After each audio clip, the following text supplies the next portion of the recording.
بڑا انعام اور ایک امتی کو کیا چاہیے؟ اس سے بڑا انعام ایک امتی کے لیے کیا ہو سکتا ہے کہ آقا کریم صلی اللہ علیہ وآلہ وسلم فرماتے ہیں کہ جو مجھ سے اور میری اہل بیت سے محبت کرے گا، یہ انعام انتہائی انعام ہے۔ اس سے بڑھ کر عشق والوں کے لیے انعام کا کوئی تصور نہیں ہو سکتا۔ آقا ارشاد فرماتے ہیں جو مجھ سے اور میری اہل بیت سے محبت کرے گا، جنت کے جس درجے میں میں محمد رہوں گا، اسی درجے میں میری اہل بیت سے محبت کرنے والوں کو بھی رکھا جائے۔ حضور جس درجے میں رہیں گے، جنت کے جس درجے میں حضور رہیں گے، مالک جنت، اس درجے کا کوئی تصور کر سکتا ہے؟ غور فرمائے، کبھی کسی کو گمان گزر سکتا ہے ارے جنت کیا ہے؟ اللہ کے رسول علیہ السلام فرماتے ہیں ما بین بیتی و منبری روضۃ من ریاض الجنہ، کہ میرے گھر اور میرے منبر کے درمیان کی جگہ جنت کی کیاریوں میں سے کیاری ہے۔ کبھی سوچا کہ وہ جنت کی کیاری بنی کیسے؟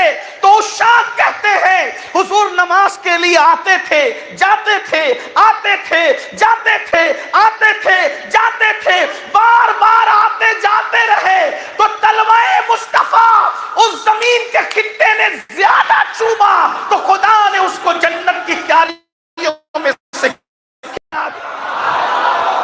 حضور کے تلووں کو چوم کر وہ ٹکڑا جنت کی کیاری بن جاتا ہے۔ ان کے تلووں کو چوم کر حضور جس جنت میں ہوں گے، وہ جنت کیا ہو؟ میرے امام فرماتے ہیں، امام اہل سنت کہتے ہیں وہ خلد جس میں اترے گی ابرار کی برات، وہ خلد جس میں اترے گی ابرار کی برات، ادنا نچھاور اس میرے دولہا کے سر کی ہے۔ یعنی جس میں نیک لوگوں کو اتارا جائے گا، وہ مصطفیٰ جان رحمت کے سر کے اتارے ہوئے صدقے کو کہتے ہیں۔ حضور کے سر کا صدقہ اتار کر کے لوگوں کو جنت بھیک میں دی جائے گی۔ اندازہ کریں ان کے سر کے صدقے کا نام ہے ابرار کی جنت۔ توجہ ہے آپ کی؟ تمکور اور قرب و جوار سے آنے والوں، کبھی آپ نے توجہ کی؟ حضور کے سر کا صدقہ نیکوں کی جنت ہے، تو جس کے سر کا صدقہ نیکوں کی جنت ہے تو خود مصطفیٰ جان رحمت جس جنت میں ہوں گے، وہ جنت کے خطے کا حال کیا ہوگا؟ اگر آپ کا ذوق سلامت ہے تو میں صرف احساس کرنے والوں کو بتانا چاہتا ہوں کہ حضور جنت کے کس طبقے میں ہوں گے۔ ہم تو اس کا اندازہ ہی نہیں کر سکتے، لیکن احساس کر لو اگر کر سکتے ہو تو، اور پھر اس کے بعد محبت اہل بیت کا سر سمجھ لو۔ کیا فرمایا اہل سنت کے امام میرے مجدد نے کہ وہ خلد کہتے ہیں جنت کو، جس میں اترے گی ابرار کی برات۔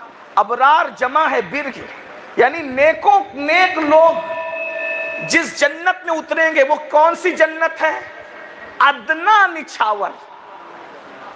ادنا کہتے ہیں، توجہ ہے، اگر عشق والوں کی محفل ہے تو توجہ چاہتا ہوں، یہ شعر اگر لکھنؤ اور دلی میں پڑھا جاتا تو شاید لوگ چپ نہ رہتے، لیکن بہرحال عشق والے کہیں چپ نہیں رہتے۔ دلی اور لکھنؤ کی کوئی قید نہیں، لیکن توجہ فرمائے، میں تھوڑا آسان کر کے عرض کر رہا ہوں۔ ادنا ایک ہوتا ہے اعلیٰ اور ایک ہوتا ہے ادنا۔ ادنا نچھاور، ادنا نچھاور اس میرے دولہا کے سر کی ہے۔ یعنی جس جنت کا انسان تو متلاشی ہے، نیک بن کر تو جس جنت میں جا رہا ہے، وہ جنت کیا ہے؟ میرے مصطفیٰ کریم معراج کے دولہا کے سر کا ادنا سا اتارا ہے۔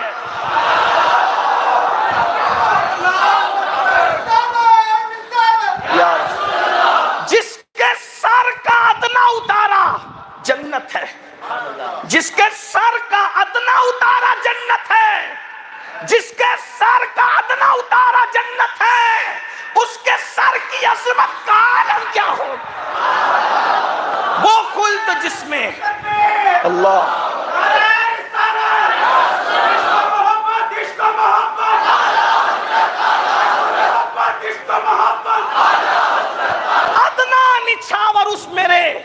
دولہا کے سر کی ہے.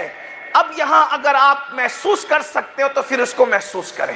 نمبر 1، دولہا کی جب بارات نکلتی ہے، دھیان ہے سب کہتے دولہا بارات دیکھی کہ نہیں دیکھی؟ دولہا کی جب بارات نکلتی ہے تو نیک لوگ، اچھے لوگ دولہا کا صدقہ اتارے.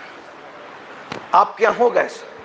اب تو بارات ڈھول تاشے اور ڈی جے گاجے سے لوگ نکالتے ہیں، حالانکہ اسلام میں اس کا کوئی تصور، ہمارے ہاں ڈی جے اور گانے باجے کا کوئی تصور. آقا فرماتے ہیں صلی اللہ علیہ وآلہ وسلم کہ مجھے ڈھول تاشے باجوں کو توڑنے اور ختم کرنے کے لیے اللہ نے بھیجا ہے، کیونکہ یہ شیطان کے لشکروں میں سے ایک لشکر ہے. افسوس ہوتا ہے جب مسلمانوں کی باراتیں ڈھول باجے سے نکلتی ہے اور ڈی جے سے نکلتی ہے، گندے گانوں سے نکلتی ہے، بارات پر بھی لعنت برستی ہوگی، باراتیوں پہ بھی لعنت برستی ہوگی، دولہا پہ بھی لعنت برستی ہوگی. بظاہر تو سر پہ صحرا باندھا ہے ماں باپ نے، لیکن اللہ لعنت برسا رہا ہے. جس صحرے پر خدا کی لعنت برسے گی، جس انسان پہ خدا کی لعنت برسے گی، وہ حرام کام کی بنیاد پر، بتاؤ وہ شادی خانہ آبادی کیسے ہوگی؟ اس شادی میں برکت کیسے ہوگی؟ اس شادی میں رحمت کیسے ہوگی؟ آج لوگ کہتے ہیں مولانا پہلے تو بڑھاپے میں بھی پہنچ جاتے تھے، میاں بیوی میں محبت قائم رہتی تھی، اب تو ہاتھ کی مہندی بھی نہیں چھوٹتی اور زگ زگ شروع ہو جاتی ہے. ہم نے کہا پہلے کے لوگ جب بارات نکالتے تھے تو نعت مصطفیٰ پڑھتے پڑھتے نکالتے تھے، میلاد مصطفیٰ پڑھتے پڑھتے نکالتے تھے، تو میلاد کی برکت بڑھاپے تک بلکہ جنازے تک رہتی تھی. اب تم رسول اللہ کا ذکر کرنے کی بجائے نچنیوں کا ذکر کرتے ہو، ہیرو کی نقل کرتے ہو، اداکاروں کی نقل کرتے ہو، حرام کام کر کے رسول اللہ کا دل دکھاتے ہو. اللہ اکبر. بتاؤ اس میں برکت کیسے ہوگی؟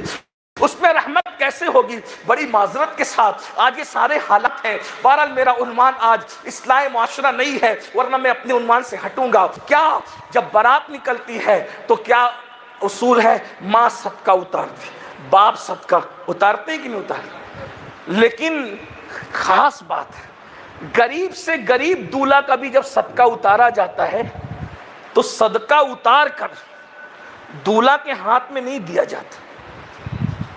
دیا جاتا ہے دولہا کے ہاتھ. دولہا کتنا بھی غریب ہو، اس کا اتارا ہوا صدقہ اس کو نہیں دیتے بلکہ کسی اور کو دیتے. ایسے ہی آپ کے یہاں کرناٹک میں ایسے ہی کہ کچھ اور ناٹک ہے؟ بولیے ایسا ہی ہے نا؟ بولیے تو پھر ایسے تو بولیے، ڈرتے کیوں ہیں؟ ایسا ہی ہے. صدقہ اتار کے جس کا صدقہ اتارا اس کو نہیں دیتے، دیتے اس کو، بلکہ کس کو دیتے ہیں؟ کسی اور کو دیتے ہیں. ایسا ہی ہے. الحمدللہ. قربان، جب تم صدقہ اتارتے ہو تو اتارا ہوا صدقہ جس کا صدقہ ہے اس کو نہیں دیتے بلکہ کسی اور کو دیتے ہیں. تو جب اللہ صدقہ اتارتا ہے معراج کے دولہا،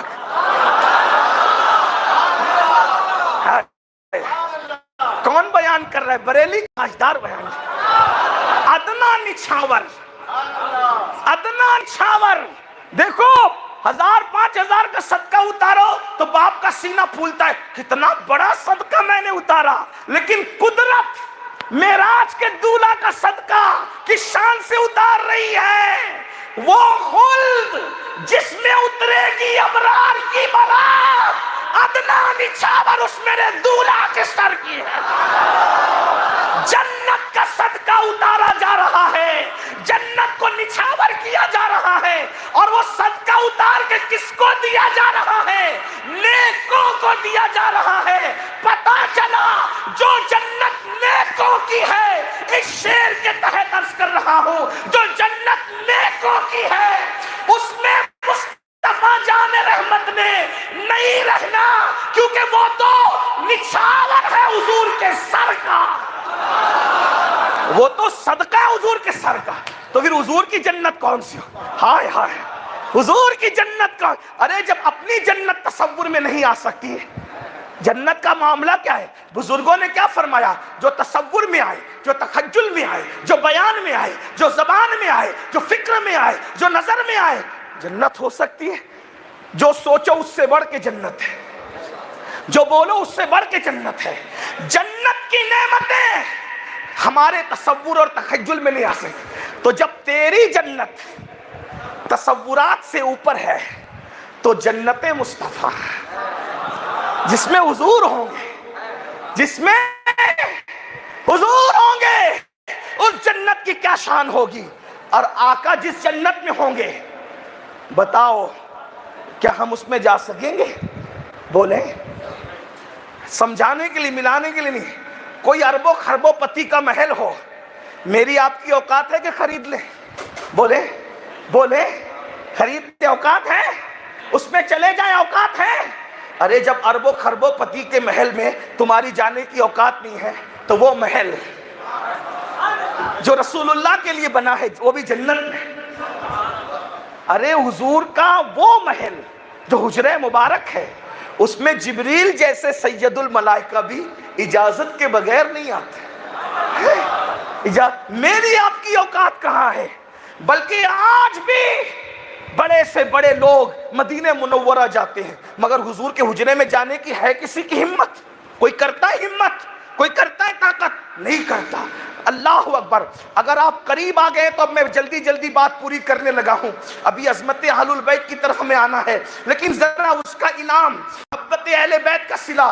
تو جب 1 کروڑ پتی، ارب پتی، دنیا کا بادشاہ، دنیا کا تاجدار، ہماری حیثیت نہیں اس کے محل میں قدم رکھنے کی، تو وہ محل جو رسول اللہ کو جنت میں ملے گا، اس میں ہے کسی کی اوقات اور حیثیت قدم رکھنے کی؟ کوئی اندر جا سکتا ہے؟ نہیں. مگر میرے آقا کریم ہے، میرے آقا کریم ہے، رؤوف الرحیم ہے، اللہ اکبر، رحمت للعالمین ہے. وہ تو نہایت سستا سودا بیچ رہے ہیں جنت کا، ہم مفلس کیا مول چکائیں، اپنا ہاتھ بھی خالی ہے. آقا نے ایک دن فرمایا، آقا نے ایک دن فرمایا، مولا مصطفیٰ جان رحمت نے فرمایا کہ میں محمد اور یہ جو سو رہا ہے علی، اور اے فاطمہ تم اور تمہارے دونوں بیٹے حسن اور حسین، ایک بار پھر سن لیں، ایک بار پھر سن لیں. فرمایا اے فاطمہ، میں محمد، یہ جو سو رہا ہے علی، اس وقت تو مولا سو رہے تھے، میں محمد اور یہ جو سو رہا ہے علی، اور تم اور تمہارے دونوں بیٹے حسن اور حسین جنت میں ایک ساتھ رہیں گے، ایک ساتھ رہیں گے، ایک ساتھ رہیں گے. سیدہ عائشہ کی بابا، ہم 5 دن ایک ساتھ رہیں گے، ہمارے ماننے والے کہاں جائیں گے؟ تو آقا نے فرمایا جو ہم سے عشق کرے گا، ہم جہاں رہیں گے وہ ہمارے ساتھ رہیں گے.